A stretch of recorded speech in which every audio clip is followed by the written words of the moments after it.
And good morning, everybody. Good morning, Marianne. Morning. Good morning, Justin. How you doing today? Good. How are you? Good. All right, great. Very exciting today. We have a really cool topic that we're going to do in our live stream. Before we dive in, I want to say, hey, thanks everyone for tuning in, giving likes, and checking out what we're doing the content. We think hopefully everyone's getting something out of it, and that it is useful for your day to day. And please continue checking out on the live stream. We have a YouTube channel that we're putting stuff out here. We also have some longer formats there as well. And so today's stream topic is some Google G Suite updated 2020 features. You know, sometimes I think G Suite is a little bit less vocal about what is being released. So we wanted to flip the light on and get started working there. You know, because I think it's really important. So I'm gonna say to just kind of kick it off. So Marianne, what's some of the in your work when doing a training for Valiant and our clients? What have you found that some of the features? What's our first kind of big get with Google? Yeah, well, the thing about Google is honestly, their number one thing is usability. The user interface is very intuitive. So a lot of what they changed, it seems like they don't really want to, remake the wheel or whatever. Right. So a lot of the changes are very incremental. So one of the hugest ones is to Meet, because obviously there's a lot of work from home going on, and their Meet product, which is their basically their business style chat, was only available if you had a paid account. So they've sort of been making incremental improvements on that to be competitive with Slack, to be competitive with Zoom and Teams and all that stuff. So that's what I want to go over first. All right, great. Let's dive in. So one of the big things is that they did make the layout better for larger groups. Mm-hmm. So the tile layout can fit so many more people. You can actually see them, and you can save your layout preference, which is good. So you don't have to, every time you log in, go, no, I don't want gallery view. I don't want speaker view. I want, this. Right. So they kind of made that a little bit easier just to do. So just in general, already it's better for meeting with larger groups. Gotcha. That's good. Yeah. And how about the quality of the video? Are you seeing any changes there? Yeah, so in April, they made high quality video and audio available, which is really cool. They actually also, soon Hangouts is going to be defunct, but it actually also went into Hangouts, which is interesting. Right. So if your internet's not very good, which I think a lot of people are suffering from right now, it's something you don't have to put on. So you can turn it off, you can turn it on, but you can get HD video and HD audio, so it's actually more professional and less just chatty. Gotcha. So kind of getting that kind of really are being full competitors to Zoom and Teams, and if you're in the Google ecosystem, and kind of keeping it all together and encrypted and that sort of thing, which makes a lot of sense. Yeah, and what's really cool is it also has this automatic adjustment for low light settings. It's your transition lenses for Google Meet. But if you've ever been on a chat where they even if just the clouds come in and they were primarily using their window to light their face, or if it's one of those people if you're having a conversation, you need to step outside or you need to step inside, it will adjust automatically and really quickly, so you don't have to be can't. Great. Okay, that's good. That makes sense. And I saw that shared out. So beyond that, so there's some our next kind of thing I'm just saying is docs and sheets. I know there's always changes all the time in docs and sheets. So what are the ones that you kind of put together in this one? Oh, yeah. So one of the big ones is there are new save indicators, because a lot of people want to work offline or want to be really clear where things are being saved. So the save indicator here, it says save to drive, but it might say save to this device if you're working offline. So that's a really important factor just to keep in mind. It's just a little bit clearer on where things are being saved. And that is something that I get from people a lot, where they're like, wait, where is this being saved? Where can I find this? And it'll be a little bit clearer. Instead of just saying saved. Right. Especially if you're switching between browsers on your phone or the app versus your browser on your computer, or if you have a Chromebook, that sort of thing. I always found that a bit confusing myself. Where is this in the Google? Is it online? So that's good. Great. It's also good especially if you're collaborating, you want to know it's being saved to Drive. If it's only being saved offline, like that's a problem if you need someone else to see your updated version. So right, and it's probably following the same like pretty instantaneous methodology that I had in the past, but it's just indicating it more, which is really good. Great, and so that sounds good. And what about the sheets? I showed us some new stuff in Sheets. That was interesting. Oh yeah, so before, if you had a table and you wanted to make a chart off that table, you could only do the whole table. But they found that a lot of people want to do sections. So you may have a chart of data from a date range and you only want to do the past 3 months, you can now make a chart off of that. So that's pretty cool. Like you can just have a small chart just based on some of the stuff that you have. It just makes it a little bit easier, a little bit more usable, and competes a little better with Excel for some of the more simpler things. So right, exactly. It's always been like it's always been, yeah, no, it's always been like I would say second fiddle to the power of Excel on the desktop, but I think I guess and the Excel online versus the Sheets, it's probably pretty comparable. Pretty cool. So yeah, there's actually one new feature that I actually want to show people. So let me share my screen. Great. And it's the new share dialog. So it's a lot easier to actually share. Oops, sorry, let me bring this up. To share different files and know where they're going. So let me just hop over to this Sheets file. And when you click share, it's going to bring up a bunch of dialogue. Can you guys see all that stuff, the sharing restrictions and stuff? Okay, so it's going to help you to control who can share, download, copy, and print this file. So it's really important. I mean, obviously, sharing within Google Drive that was one of the like really widely used sharing things. So now it's easier to know where your stuff's going, who can read, write, and who can just see. So when you share people on here, you could do it from there, send a message, and you can see that this person's an editor. So it's a little bit different. They make it a little bit clearer. If you're copying the link, they even have the dialogue here that says anyone on the internet can view this link. So they've got a couple of little easier ways to. Well, that looked really similar to the ones we saw for OneDrive last week. It's kind of the same idea, right? Yep. Yeah, it is. Cool.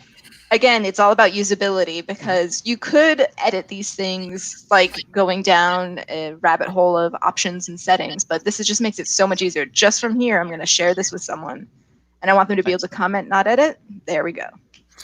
That's great. And yeah, I mean, there's kind of much more clarity of the discretionary access control on these, because that's always like a big problem with these sharing things. Is like, I know myself at times I share stuff. I'm like, wait a second.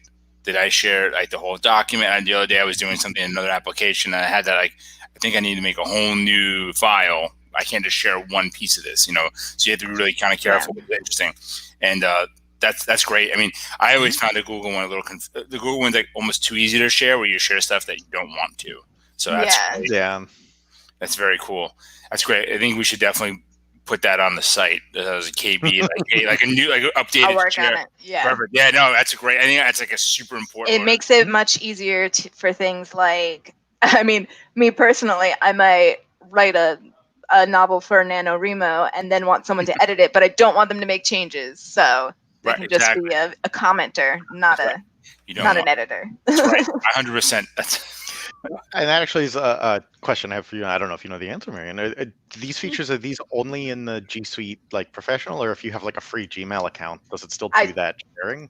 So the example I'm using is a free account I made for Valiant. So it's just a demo account that I just use for Valiant. And so, yeah. Okay, you saw it there. I use Gmail, like the free Gmail for my personal stuff. And that's good to know that I could share that stuff out that way. I haven't been using it that way. So that's cool. Yep. Very good. Awesome. Yeah, obviously with the paid accounts, that it goes into, you also have things in team drives. So you'll see a little bit of that in there too, but this is actually from a free account, from a free drive. So right. Nice. Which I think a lot of people, that's the way they share their personal Google Drive store, if you think of it that way. So so that's great that they made it simpler. That's actually a really powerful change that we didn't really know. That it's not really published. Like, hey, we changed the way we demonstrate, we illustrate sharing. So Yeah. so that's very cool. All right, so cool. So now, I mean, obviously the piece of resistance for Google is the Gmail system, Gmail itself. So Yes. what are the changes? I see this looking at our notes here. There's like a ton of new stuff, and and I feel like I've seen these, but like I didn't recognize them as such. Just kind of going back to what you said before. So let's give us a demo, Marianne. That'd be great. Yeah. Well, first I want to just show you a picture because this one is just an easy one. Oh, You can gotcha. create multiple signatures. So before you would have one signature, and I would tell people if they need multiple signatures, I was like, oh, you can use canned responses and then do it that way. But this is, you've probably seen it in other email applications, very easy. You can have a signature for internal, you can have one for external, you can have one for when you're emailing about this topic. So it's a lot more convenient that way, and you can sort of, make that happen. The next one that I thought was really cool is search chips. So if you've ever done like a Google search and you see, like, let's say you searched for, well, this one shows Broadway. If you did it on Google, it might say, did you mean Broadway, New York, Broadway musicals, things like that. So here for email, they made it more email based. So you can see the search chips at the top. If it has an attachment, you can just click that easily and it'll only show ones that have attachments. You can do exclude promotions, is unread, all this stuff. So it's a way to filter it really quickly without having to click that advanced search and type in all the filters that you want. That's great. I remember having to memorize all of the Boolean commands. Yeah. For type it in :file type, PDF, all that, and that makes it a million times easier just to press the button. So, yeah, and this is unrelated. Maybe I should have put up a picture, but my favorite way to make rules in Gmail is to just do a search and then say set a specific rule based on this search. So that's one way that you can do it too. Cool. So, yeah. That actually is a pretty cool function. I just using Gmail for a while. That's the way I do it as well. I think it makes the most sense, but it's not at first intuitive that it'll stick, if that makes sense. That's one of those things there. So those filters are pretty good though. Awesome. Yeah, it also helps for easy labeling because if you can narrow it down to I want only emails from George with attachments, I can put that into my George sent me pretty pictures label. So labels is another thing. I should have put a link to something on there, but go to our knowledge base and you can learn more. Yes, labels are that's a whole topic. It is, but it's great. We'll talk about that another time. Very good. All right, perfect. And what about some of the quick settings? I think this is really powerful stuff. Just looking at the notes here. So let's go through it. Yeah, so the quick settings are very cool. Let me just bring it up. Sorry, it's going to take me a second. Sharing my screen. It's like the Data Lifeform song.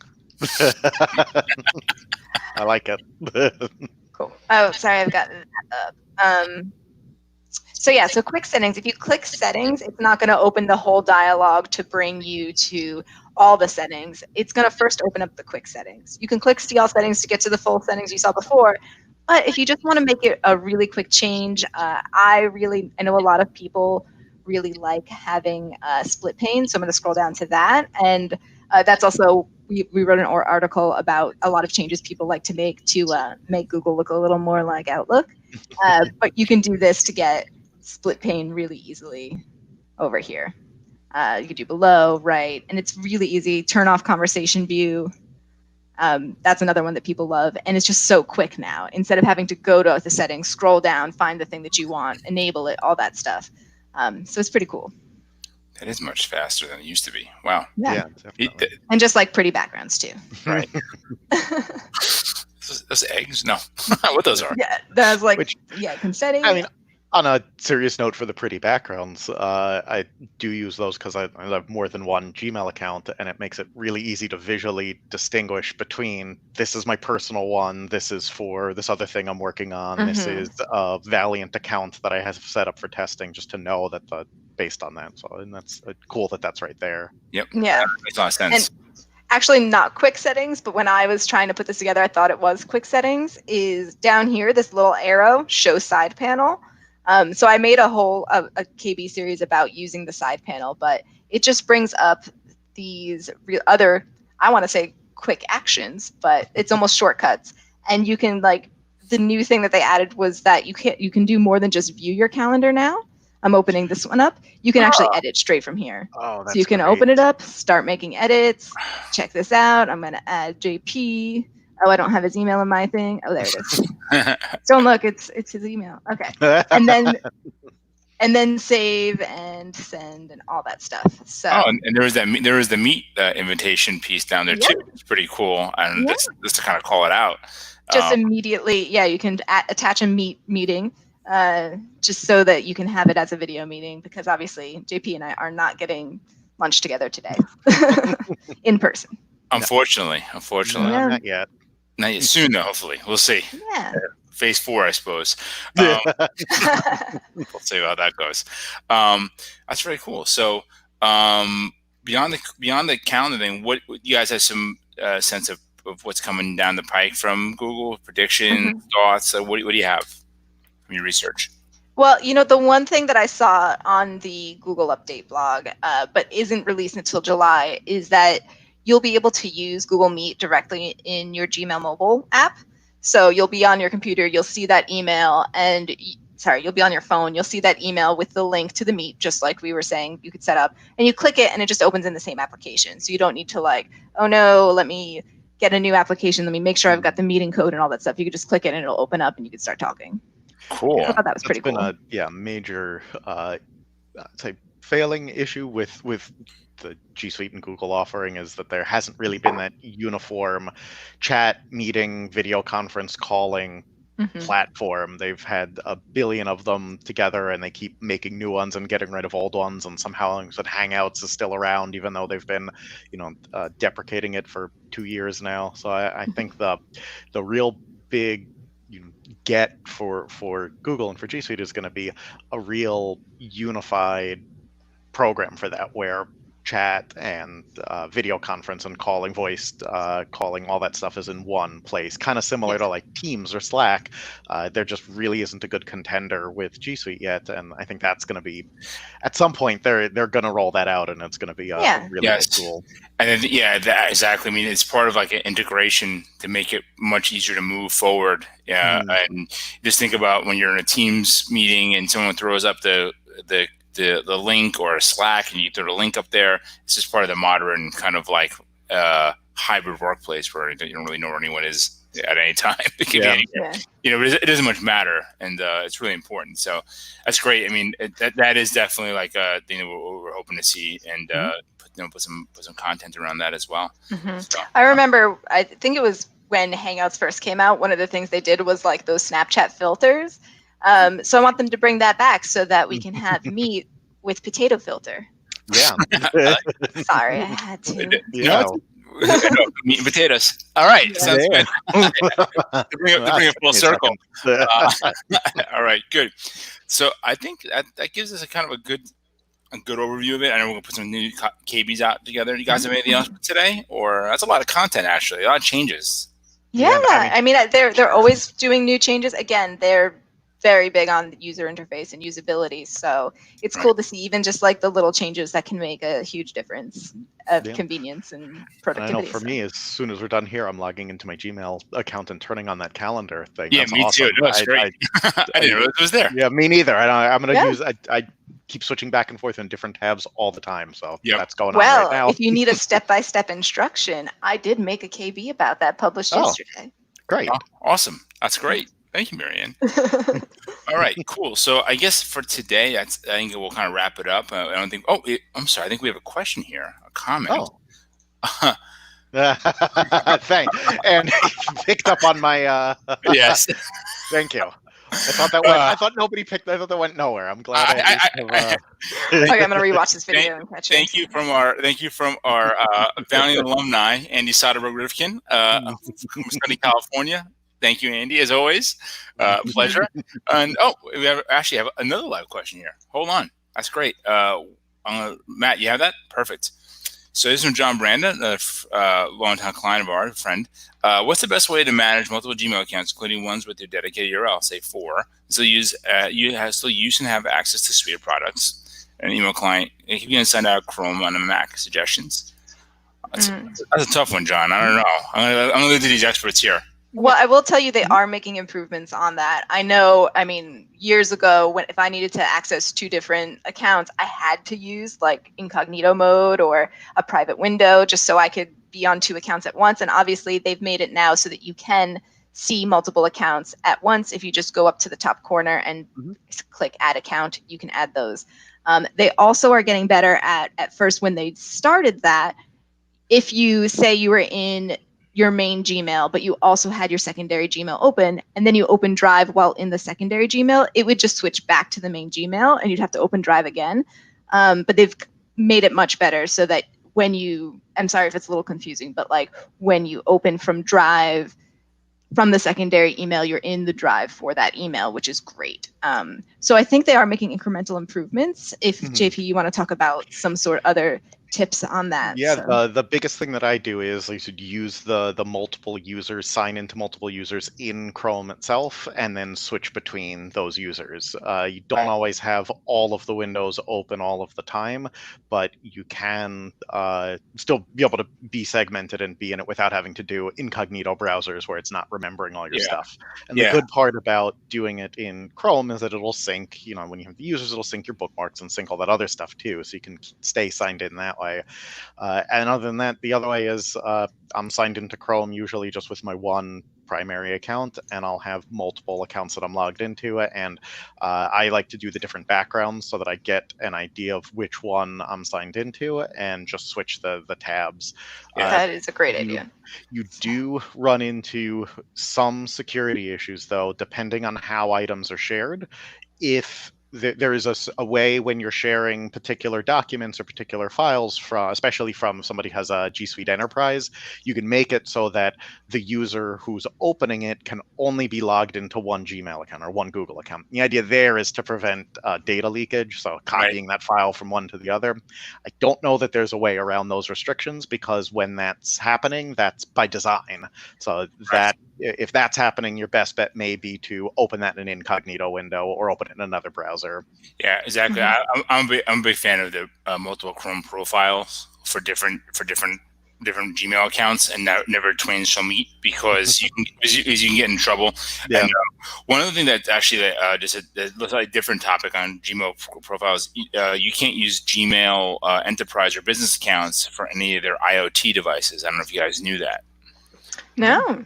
So you can't have a Gmail if you have a paid for business account. It's not allowed to be used in like Nest or their Google Home products because of the data leak. For security, okay, interesting. Oh yeah. I did run into that at one point. We had to set up for somebody. We had to set up Gmail accounts to use it, and because those products just aren't meant for. They're enterprise versions of those products, but they didn't need that. They just wanted to set up a Nest. So awesome. Yeah, exactly. Yeah. I had the problem at some home stuff as well, and I found this. I was like, this is super frustrating. So, but it makes sense when you know about the DLP aspect of it and security. So, I mean, John, I'm glad that we can answer your question. So, I think from there, we're gonna kind of wrap things up for today. And we love getting live comments. It makes this thing absolutely more fun for us. So please keep doing it. So please check us out at thevaliantway.com. It's our website, and we have a really exciting little slight shift for next week. We're going to be a little more on the theoretical, a little more on the business case, because I think I want to talk about the modern workplace and how we're going to imagine it in terms of like this thinking about some standards and practices and KPIs, some results only kind of focus, or change the dialogue a little bit. Sometimes we get really technical, so now we want to talk a little bit about some of the underlying why what we're doing, so that we can make it really just beyond just a hey, press this button here, do this here thing, and that's part of our kind of idea of defining the modern workplace and being that kind of thought, that kind of like thinking about it beyond just the ones and zeros. So with that, I'd say thanks everyone. You guys have anything else? Thanks everybody. No, I'm just really looking forward to next week. Yeah, me too. That was great. Thank you so much for putting together, Justin. As always, it was fun as could be. And thanks everybody. Have a great week, and see you on next Wednesday. Bye now. Bye everybody.